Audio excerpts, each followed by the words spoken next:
Hello students, मैं Venkatesh sir आप सभी का स्वागत करता हूं आइडियल टेक्निकल क्लासेस के यूट्यूब चैनल पर। स्टूडेंट्स, जैसे कि आप सभी को पता है, एक बहुत बढ़िया वैकेंसी आईटीआई और डिप्लोमा स्टूडेंट्स के लिए आ चुकी है, जो कि steel authority of India limited से जुड़ा हुआ है। आपको मैं बता दूं कि steel authority of India limited में जो राउरकेला स्टील प्लांट है, राउरकेला स्टील प्लांट से एक बहुत अच्छी वैकेंसी निकल के आ चुकी है। तो इसके बारे में मैं आपको सब कुछ डिटेल में बताऊंगा। इसमें क्या एज फैक्टर रहेगा, सैलरी क्या रहेगा, क्वालिफिकेशन क्या रहेगा, ट्रेनिंग पीरियड किस प्रकार का रहेगा, सीबीटी किस प्रकार रहेगा, तथा पूरा सिलेक्शन प्रोसेस के बारे में मैं अच्छे से बताऊंगा। आप सब बने रहिए मेरे साथ और इस वीडियो को पूरा देखिए, ताकि आप सही ट्रेड का चुनाव कर सकें और सही से फॉर्म फिलअप करके आप इस नौकरी को पक्का कर सकें।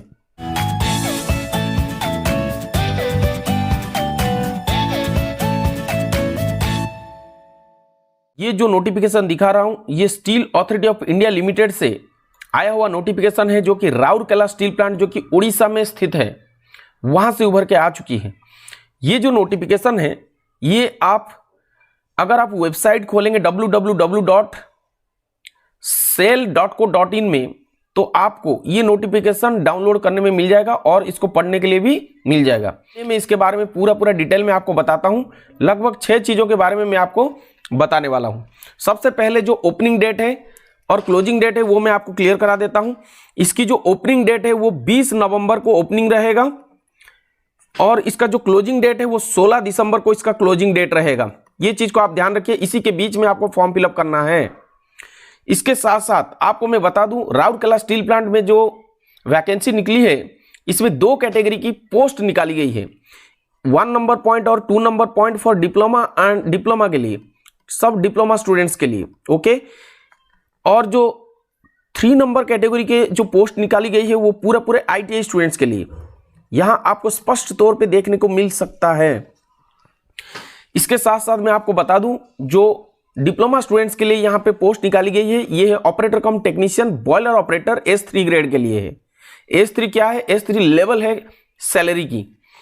और यहां पे जो 2 नंबर पॉइंट में ऑपरेटर कम टेक्नीशियन इलेक्ट्रिकल सुपरवाइजर के लिए, ये भी S3 लेवल की पोस्ट है फॉर माइंस ओनली।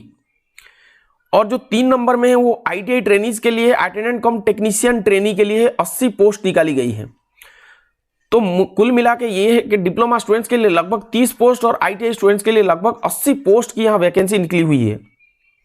ठीक है, अब फिटर वालों के लिए, इलेक्ट्रॉनिक्स के लिए, मशीनिस्ट के लिए, इलेक्ट्रीशियन के लिए, डीजल मैकेनिक और कोपा ट्रेड के लिए बहुत सारे पोस्ट निकाली गई है। ठीक है, जैसे कि आप देख सकते हैं, इलेक्ट्रीशियन के लिए 25 पोस्ट, फिटर के लिए 28 पोस्ट, इलेक्ट्रॉनिक्स के लिए 10, मशीनिस्ट के लिए 10 पोस्ट। ये बहुत बड़ी बात है क्योंकि सेल में मशीनिस्ट बहुत कम निकलती है। डीजल मैकेनिक के लिए 4 पोस्ट है और कोपा ट्रेड जो कि कंप्यूटर के साथ रिलेटेड है, उसके लिए 3 पोस्ट निकाली गई है। इसके साथ साथ SC, ST, OBC, EWS, UR और जो फिजिकल हैंडीकैप स्टूडेंट्स हैं उनके लिए अलग अलग कैटेगरी में सभी पोस्ट को बांट दिया गया है, जो कि आपके सामने नोटिफिकेशन में आपको मिल सकता है, आप अच्छे से समझ सकते हैं। ठीक है, ये रहा आपको पोस्ट की डिटेल्स। अब इसके एज फैक्टर के बारे में मैं आपको क्लियर कराना चाहता हूं। देखिए स्टूडेंट्स, यहां पे एज फैक्टर के बारे में पूरा सभी डिटेल्स लिखा गया है, तो आप समझ लीजिए कि किसके लिए कितना एज रहना चाहिए। देखिए, कुल मिला के जो पोस्ट निकली हुई है, यहां पे आपको देखने को मिलेगा जो डिप्लोमा स्टूडेंट्स के लिए निकला है, जो कि बॉयलर ऑपरेटर है, इसके लिए 18 से 30 तक निकाली गई है, जो कि एज फैक्टर 18 से 30 स्टूडेंट्स जो हैं वो सब भर सकते हैं। जो इलेक्ट्रिकल सुपरवाइजर की पोस्ट निकला है वो 18 से 28 तक की स्टूडेंट्स भर सकते हैं। उसके बाद जो आईटीआई ट्रेनीज हैं, अटेंडेंट कम टेक्नीशियन ट्रेनीज के लिए 18 से 28 तक स्टूडेंट्स भर सकते हैं। ठीक है, इसके साथ आपको एज रिलैक्सेशन भी मिल रहा है। एज रिलैक्सेशन की बात अगर करें तो आपको यहां पे 3 नंबर पॉइंट में SC, ST स्टूडेंट्स के लिए 5 इयर्स की रिलैक्सेशन देखने को मिलेगा। 4 नंबर पॉइंट में OBC स्टूडेंट्स के लिए 3 इयर्स की रिलैक्सेशन आपको मिलेगा। और अगर आप यहां पे 7 नंबर्स पॉइंट को ध्यान देंगे तो जो PWBD स्टूडेंट्स है, जिसको physical with benchmark disability students होती हैं, जो PS स्टूडेंट्स होते हैं, उनको 10 इयर्स की रिलैक्सेशन मिलेगा।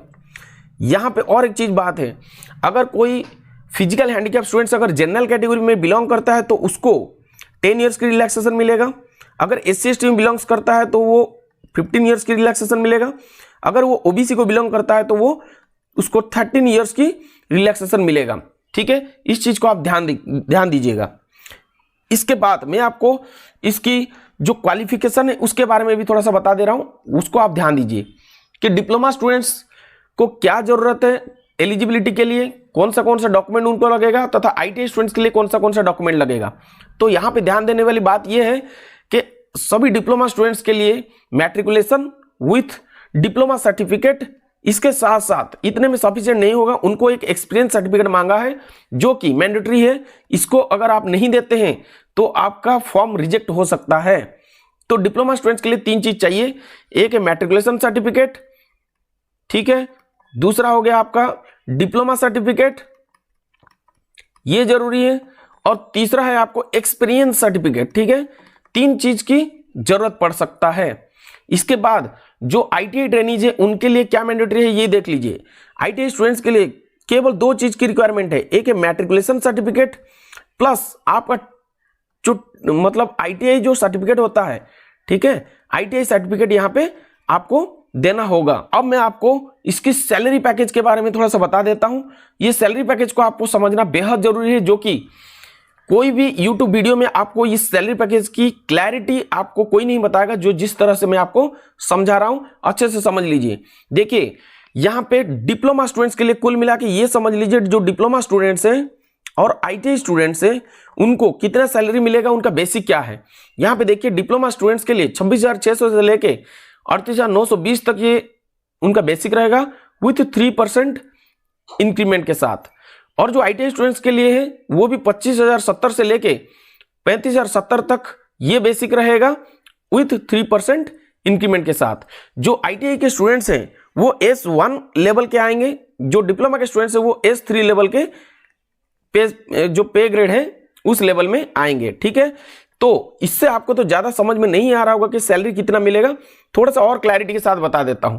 तो मोटा मोटी तौर पे ये समझिए कि डिप्लोमा स्टूडेंट्स को जो सैलरी मिलेगा, इन हैंड सैलरी आपको लगभग 45,000 मिलेगा। 45,000 ध्यान रखिए, क्योंकि हमारे स्टूडेंट्स जो वहां पे हैं उनके द्वारा ये बताया गया है, तो उसी के अकॉर्डिंग मैं आपको समझा रहा हूं। 45,000 आपको इन हैंड सैलरी मिलेगा, जो अगर कोई डिप्लोमा स्टूडेंट्स इसमें सिलेक्ट होता है। तो जो ITI स्टूडेंट्स हैं वो ITI स्टूडेंट को जो सैलरी मिलेगा ये ध्यान रखिए, उनको लगभग 42,000 उनका ग्रॉस मिलेगा। इसके साथ साथ आपको इन हैंड सैलरी लगभग 38 से 39,000 आपके हाथ में मिलेगा। ठीक है, 38,000 से लेके 39,000 तक जो है आपको इन हैंड सैलरी मिलेगा। ठीक है, उसी प्रकार ये जो सैलरी सिस्टम है आप बढ़िया से समझ लीजिए। क्यों? क्योंकि इनका जो बेसिक है इसके साथ साथ एक प्रॉक्स करके वहां पे रहता है, एक अलाउंसेस, सभी अलाउंसेस के मिला के प्रॉक्स मिलता है, जो कि 30% लगभग ये अलाउंसेस रहता है। इसी को अगर मिला दिया जाए तो इन हैंड सैलरी डिप्लोमा वालों का और ITI वालों का कुछ इस प्रकार रहेगा। अब मैं आपको मोड ऑफ सिलेक्शन के बारे में बता दे रहा हूं कि किस प्रकार सिलेक्शन होगा, क्या रहेगा इसमें, CBT किस प्रकार रहेगा, मार्क्स क्या रहेगा। तो समझ लीजिए सभी स्टूडेंट्स अच्छे से। इसमें जो सिलेक्शन प्रोसेस है इसमें आपको CBT अप्लाई करना पड़ेगा। CBT मतलब होता है कंप्यूटर बेस्ड टेस्ट, मतलब ऑनलाइन टेस्ट जिसको बोलते हैं, ऑनलाइन टेस्ट होगा। ऑनलाइन टेस्ट में 100 मार्क्स की ऑब्जेक्टिव्स आपके लिए यहां पे रखा गया है। ये जो 100 मार्क्स की ऑब्जेक्टिव्स है इसमें क्या क्या आएगा ये भी क्लैरिफाई के साथ बता दिया गया है। 50 मार्क्स आपका टेक्निकल ट्रेड से जुड़ा हुआ क्वेश्चन आएंगे, और जो 50 मार्क्स हैं वो जनरल नॉलेज अवेयरनेस के बारे में आएगा, मतलब लगभग जीके से संबंधित और अवेयरनेस, जस्ट लाइक मैथ्स भी आ सकता है, साइंस भी आ सकता है, क्योंकि जनरल नॉलेज के अंतर्गत सभी आते हैं, बट मैथ्स अलग है, मैथ्स भी आ सकता है। तो एक पॉसिबिलिटीज है कि मैथ्स भी आ जाए, तो इसलिए मैथ्स और जनरल नॉलेज को आप अच्छे से जो है प्रिपेयर होके जाना है आपको। और 50 मार्क की जो टेक्निकल है वो आपके ट्रेड थ्योरी से संबंधित है। अगर आप फिटर किए हैं तो फिटर ट्रेड से आएगा, इलेक्ट्रिशियन किए हैं तो इलेक्ट्रिशियन से आएगा, कोपा किए हैं तो कोपा से आएगा। तो इस चीज को आप बढ़िया से ध्यान रख के पढ़ के आपको प्रिपेयर होके जाना है। अच्छा, सिलेक्शन प्रोसेस में आपको 2 चरणों में आपको आगे बढ़ना पड़ेगा। एक है CBT क्रॉस करने के बाद आपको ट्रेड टेस्ट या प्रैक्टिकल टेस्ट के लिए, ठीक है, स्किल टेस्ट जिसको बोला जाता है, या ट्रेड टेस्ट जिसको बोला जाता है, या प्रैक्टिकल टेस्ट जिसको बोला जाता है, वहां पे बुलाया जाएगा 1:3 रेशियो में, मतलब एक पोस्ट के लिए 3 स्टूडेंट्स को बुलाए जाएंगे प्रैक्टिकल या स्किल टेस्ट में। ठीक है, और उसी हिसाब से जो अच्छा करेगा उनको मेरिट लिस्ट में फाइनल कर दिया जाएगा, ठीक है। अब मैं आपको थोड़ा फिजिकल स्टैंडर्ड या आपका फिजिकल फिटनेस के बारे में बता रहा हूं। जो मेल स्टूडेंट्स हैं उनको लगभग 155 सेंटीमीटर हाइट उनका होनी चाहिए, मतलब लगभग ये मान के चले 5 फीट हाइट अगर आपका है इसमें एलिजिबल हो सकते हैं। महिलाओं के लिए लगभग 4.6 फीट, लगभग 4.5 फीट अगर आप हैं तो आप इसमें एलिजिबल हो सकते हैं। और आपका वेट 45 kg फॉर मेल और 35 kg फॉर फीमेल, ये आपको ये फिजिकल स्टैंडर्ड आपका होना चाहिए। इसके साथ साथ आपका जो विजुअल पैरामीटर्स है यहाँ पे 6/12 मांगा है, जो कि लगभग सभी का रहता है। और उसके बाद near vision, colour vision, binocular vision और हियरिंग पैरामीटर कुछ इस प्रकार 30 डेसिबल की जो फ्रीक्वेंसी है वो आप सुन सकते हैं, तो आप इसमें एलिजिबल हो सकते हैं। इस चीज को आप ध्यान देके पढ़ के समझ सकते हैं। इसके बाद जो एप्लीकेशन फीस है यहाँ पे मैं बता दूं, जो डिप्लोमा स्टूडेंट्स हैं अगर वो जनरल ओबीसी ईडब्ल्यूएस को बिलोंग करते हैं तो उनको 500 रुपए पे करना पड़ेगा। अगर एससी एसटी पीडब्ल्यूडी और ईएसएम के जो स्टूडेंट्स हैं अगर डिप्लोमा किए हैं तो उनको 150 रुपए देना पड़ेगा। अगर कोई आईटीआई स्टूडेंट्स इसको अप्लाई करता है, अगर जनरल ओबीसी ईडब्ल्यूएस कैंडिडेट है तो उसको 300 रुपए, और अगर कोई स्टूडेंट एससी एसटी पीडब्ल्यूबीडी और ईएसएम को बिलोंग करता है तो उसको 100 रुपीज की फीस यहाँ पे भरना पड़ेगा। इस नोटिफिकेशन के बारे में संपूर्ण जानकारी के लिए www.cell.co.in पर जाके आप लॉगिन करके इस पूरा नोटिफिकेशन को डाउनलोड कर सकते हैं तथा समझ सकते हैं, ठीक है। इसके साथ साथ आपको मैं फिर से बताना चाहूंगा कि यहाँ पे सभी प्रकार की जो भी इंफॉर्मेशन आपको दिया जाएगा वो आपके मेल आईडी में भेजा जाएगा, ठीक है। और इसकी जो पेमेंट प्रोसेस है वो ऑनलाइन के थ्रू भी आप कर सकते हैं। और इसकी स्टार्टिंग डेट और क्लोजिंग डेट को आप ध्यान रख के आपको फॉर्म फिलअप करने के लिए सभी को अनुरोध है। तो 20 नवंबर को ये फॉर्म खुल जाएगा, 16 दिसंबर तक आपको ये फॉर्म फिलअप करना पड़ेगा, ठीक है। अगर आप इसकी बढ़िया तैयारी करना चाहते हैं आईटीआई लेवल में तो आप आइडियल टेक्निकल क्लासेस के साथ जुड़े रहिए। गूगल प्ले स्टोर से आइडियल टेक्निकल ऐप को आप डाउनलोड कर लीजिए। आपको कोर्स में आपको इसका पूरा जानकारी मिल जाएगा और बहुत कम समय में इसका प्रिपरेशन करना चाहते हैं तो हमें संपर्क करिए। ओके, इस प्रकार के अपडेट के साथ हमारे YouTube चैनल के साथ जरूर जुड़ते रहिए। धन्यवाद, जय हिंद।